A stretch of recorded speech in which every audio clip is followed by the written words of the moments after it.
Hello guys, good morning. આપણે જવાનું હતું કચ્છ, તો આપણે કચ્છ જવા માટે નીકળી ગયા હતા.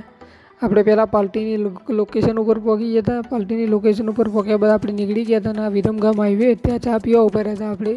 પછી ત્યાંથી નીકળીને માળિયા આવી ગયા. માળિયા હોટલે આપણે જમવા માટે ઊભા રહ્યા હતા. ઓનેસ્ટ હોટલે, માળિયા ઓનેસ્ટ હોટલે જમવા માટે ઊભા રહ્યા હતા. અને ત્યાં તો આપણી રાણી દેખાઈ ગઈ, તો થોડો વિડીયો ઉતારી લીધો રાણીનો. પછી આપણે પવનચક્કી જોવા લાગ્યા. ઓનેસ્ટ હોટલ આગળ જ પવનચક્કી લાગેલી હતી. ત્યાં થોડી વાર પવનચક્કી જોઈને પછી આપણે નીકળી ગયા પાછા કચ્છ જવા માટે. તો કચ્છ જતા હતા આપણે મીઠું દેખાવા માંડ્યું. આ પહાડ મીઠાનો છે. પછી આપણે પહોંચી જતા જ્યાં જવાનું હતું ત્યાં લોકેશન ઉપર. પછી આપણે પહોંચી ગયા ગામના તળાવે. આ તળાવ બહુ મસ્ત હતું, તો થોડો વિડીયો ઉતારી લીધો આપણે પણ. પછી આપણે પહોંચી ગયા હોટલે. ચલો બાય.